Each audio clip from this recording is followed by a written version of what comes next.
নমস্কার বন্ধুরা, আপনাদের সকলকে পামলা লাইফস্টাইল চ্যানেলে আরও একটি নতুন ব্লগেতে অনেক অনেক স্বাগত জানাই। আশা করি আপনারা সবাই খুব ভালো আছেন এবং আমরাও প্রত্যেকে খুব ভালো আছি।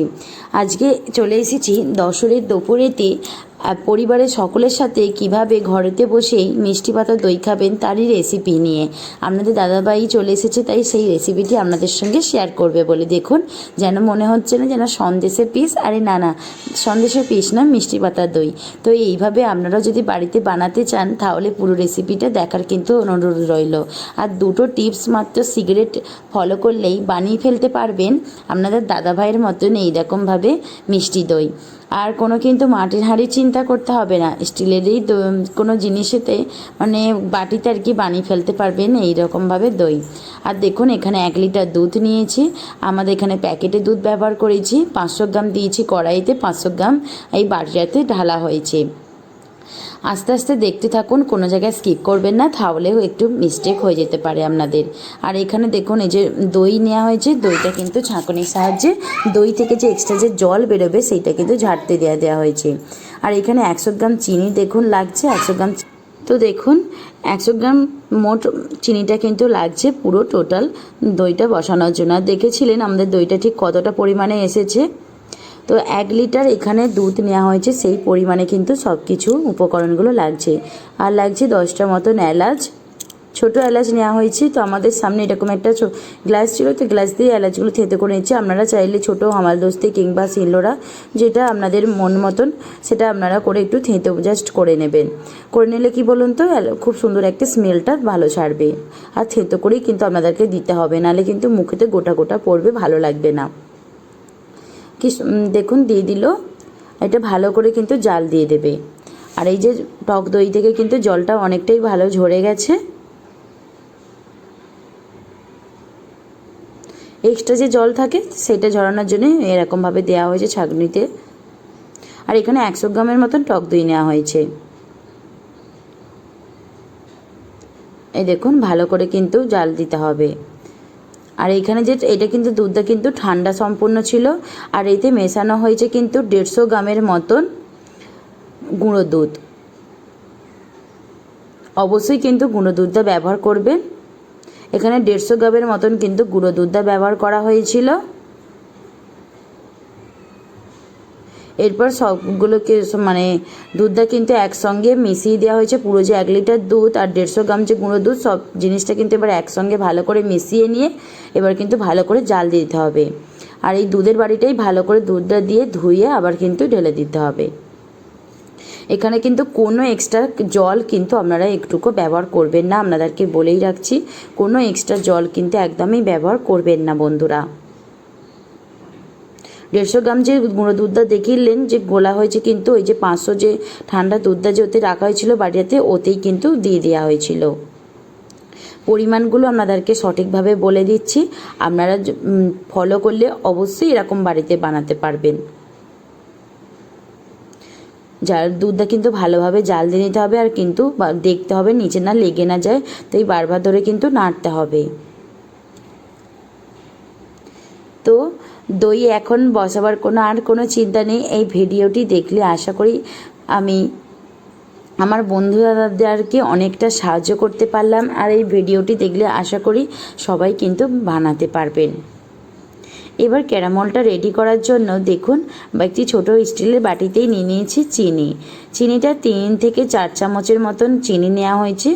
আর সেই চিনিটাকে একদম গ্যাসের ফ্লেম আস্তে করে, একদম যতটা পারবেন আস্তে করে চিনিটা কিন্তু ক্যারামেলের জন্য একদম পুরো রেডি করে নিতে হবে। কীভাবে রেডি করছে তা আপনারা দেখুন। টিপস নাম্বার যে আপনাদেরকে দুটো বলেছিলাম, তার মধ্যে কিন্তু এইটি একটি, ভালো কালার আসার জন্য। আর ভালো বসার জন্য টিপস নাম্বার কিন্তু আরও দুটো আছে। দেখুন, ক্যারামেলটা রেডি করার জন্য ওটা কিন্তু নাড়তে হবে, নাহলে আবার নিচেতে লেগে যেতে হবে। দুটোকেই আপনাদের দাদাভাই কি সুন্দরভাবে ব্যালেন্স করছে।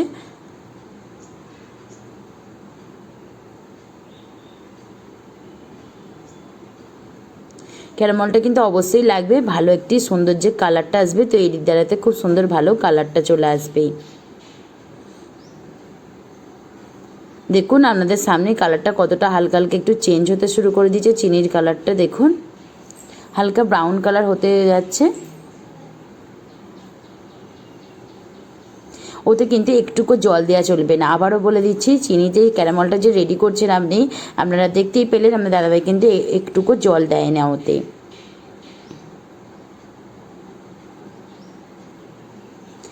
এদিকে দুধটাও জাল দিচ্ছে, কেননা দুধটা তো চিনি দিয়ে আছে, নাহলে নিচে লেগে যেতে পারে, আবার না নাড়লে উতলে উঠবে, তার জন্য।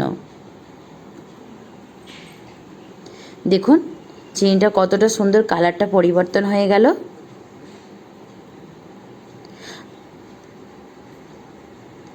এবার এই দুধটা যখন ভালোভাবে আরও ফুটে উঠবে তখন সেই পর্যায়ে দিয়ে দিতে হবে।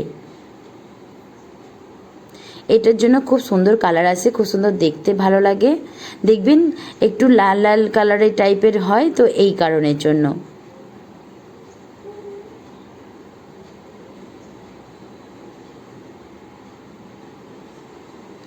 তো দেখুন এবার এই একটা বাটিতে নিয়ে নিয়েছে টক দইটা, জল ঝরিয়ে রাখা টক দই, অবশ্যই টক দইটা আবার ভালো করে ফেটিয়ে নিচ্ছে। আর আমাদের ক্যারামেলটাও দেওয়া হয়ে গেছে।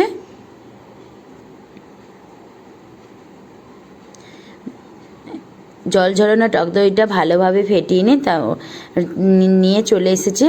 এখানে পাখার নিচেতে কি করেছে, দিয়েছিল ঠান্ডা করতে। 80% যখন বন্ধুরা ঠান্ডা হয়ে যাবে তখন এই যে ফেটিয়ে রাখা টক দইটার ওপরে কি করতে হবে, এই যে 2 থেকে 3 হাতা মতন দুধ দিয়ে ভালো করে নেড়ে এবার আস্তে আস্তে পুরো দুধটা কিন্তু দিয়ে দিতে হবে। আবারও বলছি, ফেটিয়ে রাখা টক দইটা 80%, এই যে দুধটা জাল দিল আপনাদের দাদাভাই, 80% পুরো ঠান্ডা যখন হয়ে যাবে তখনই কিন্তু দিতে হবে। 2 থেকে 3 হাতা দিয়ে টক দইটার সঙ্গে ভালো করে ঘুরিয়ে নিয়ে মিশিয়ে নিয়ে আর কি, তার ওপরে দুধটা আস্তে আস্তে দিয়ে। আর এই যে টিপস নাম্বার আপনাদেরকে যে বলেছিলাম, সিক্রেট টিপস নাম্বার 1, আপনারা ভালোভাবে কিন্তু লক্ষ্য করবেন, পারলে বারবার ওয়াচ করে দেখে নেবেন।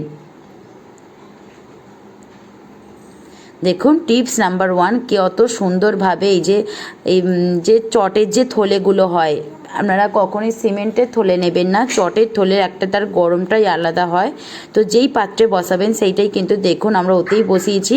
তো ওইটা কি সুন্দরভাবে একদম পুরো সিল করে দেওয়ার মতন দিয়ে দিয়েছি, যাতে একটুকু বাইরের দিকে হাওয়া না বেরোয় বা কোথাও ফাঁকা জায়গা না থাকে।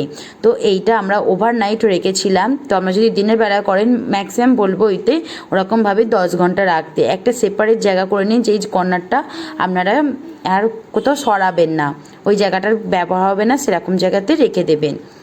আর দেখুন টিপস নাম্বার, এই যে আমি 2 দেখাচ্ছি আর 1 2 3 স্টার্ট বলে আপনাদেরকে ম্যাজিকটা করে দেখাচ্ছি। দেখুন কত সুন্দর জমেছে। আমি এটা টিপস নাম্বার 2 কেন বললাম, অনেক সময় দেখা যায় যে ওইভাবে থলে করে ঘিরেও হয়তো মিষ্টি দইটা আপনাদের জমলো না, তখন আপনারা একটা কাজ করবেন, কড়া নেবেন, মানে 10 ঘন্টার পরেও যখন না জমবে তখন কিন্তু এই কড়াইতে গরম জল করে, গরম জলকে একদম যেমন সেই ফুটন্ত গরম জল হলে টকবক করে ফুটবে, বাবলস আসবে, তো সেই পর্যায়ে গ্যাসটা কিন্তু অফ করে দেবেন। অফ করে দেবার পর এই যে দইয়ের যে বাটিটা ওই গরম অবস্থাতেই এমন দেবেন যাতে এবার দইয়ের বাটির ওপরে জলটা না যায়। এই যে যেমন দেখছেন দইয়ের বাটির অনেকটাই নিচে জলটা আছে, তো সেই রকম পর্যাপ্ত মতনই জলটা নিয়ে তাতে এবার বসিয়ে রাখবেন ওরকম চাপা দিয়ে, আর থলে দিয়ে ওপর দিয়ে একটা থালা দিয়ে দেবেন, তার ওপর থলে দিয়ে দিলেন, তাহলে কোনো নোংরা যাবেও না। ওরকমভাবে রাখতে হবে আপনাদেরকে 4 ঘন্টা মতন। তো 4 থেকে 5 ঘন্টা মতন রাখার পর দেখবেন পুরোপুরি একদম বসে গেছে। তো এবার এইটা কিছু কাজ নয়, এখানে আমি রেখেছি 2 ঘন্টার মতন কি 1 ঘন্টার মতন রাখবো, মানে ঠান্ডা হওয়ার জন্য। তো চাইলে 1 ঘন্টার মতনও ঠান্ডা দিতে পারে, চাইলে আবার 2 ঘন্টাও লাগতে পারে। তো আমার 1.5 ঘন্টার মতন লেগেছিল একটু ঠান্ডা হতে, একদম ঠান্ডা হতে আর কি। তো একদম ঠান্ডা হয়ে যাবার পরেই তারপর ফ্রিজে রাখবেন, নাহলে কিন্তু একটু খারাপ হয়ে যাবার সম্ভাবনা থেকে থাকে, কেননা গরম জিনিস ফ্রিজে রাখলে তাড়াতাড়ি খারাপ হয়ে যায়, সেটা আমরা সবাই জানি। একদম যখন ঠান্ডা হয়ে যাবে বন্ধুরা তখনই ফ্রিজে রাখবেন। তারপর ফ্রিজে রেখে এবার আমাদের মানে মিষ্টি দইতে একটু ঠান্ডা ঠান্ডা খেতেই ভালো লাগে। তো তাহলে এবার আমরা কি করেছিলাম, 4-5 ঘন্টার পর আমার দাদাভাই যখন ডিউটি থেকে চলে এসেছিলো, তো তখন কিন্তু এইভাবে ও কেটে দেখাচ্ছিল আপনাদের সঙ্গে, আর আমাদেরকেও সার্ভ করে দিচ্ছিল। ওর জন্য নিয়ে নিল, আমার জন্য নিয়ে নিল। মেয়ে যেহেতু খায় না, মেয়ে প্রথমবার ট্রাই করবি, দেখাই যাক ও খায় কিনা। তো ওকেই আগে প্রথম দেয়া হলো। ও ও আর কি ওকে বলে দেওয়া হয়েছে যে মা এটা ক্রিম। তো খুবই তো এনজয় করছে, দেখে খুব ভালো লাগছে বন্ধুরা। তো আপনারা যদি এইভাবে বানান তো অবশ্যই এই টিপসগুলো কিন্তু ফলো করবেন বন্ধুরা। দেখা হবে আরেকটি নতুন ভিডিওতে, ততক্ষণ আপনারা ভালো থাকবেন, সুস্থ থাকবেন। ভালো লাগলে একটি লাইক আর কমেন্টের মাধ্যমে জানাবেন, আর কোথাও কিছু অসুবিধা হলে সেটা অবশ্যই শেয়ার করবেন। আর চ্যানেলে নতুন হলে চ্যানেলটি সাবস্ক্রাইব করে দেবেন, পাশে থাকা বেল আইকনটি বন্ধুরা ক্লিক করে রাখবেন। তো আর দেরি কিসের, বানিয়ে ফেলুন ঘরেতে সহজ পদ্ধতিতে মিষ্টি পাতা দই। বাই বন্ধুরা।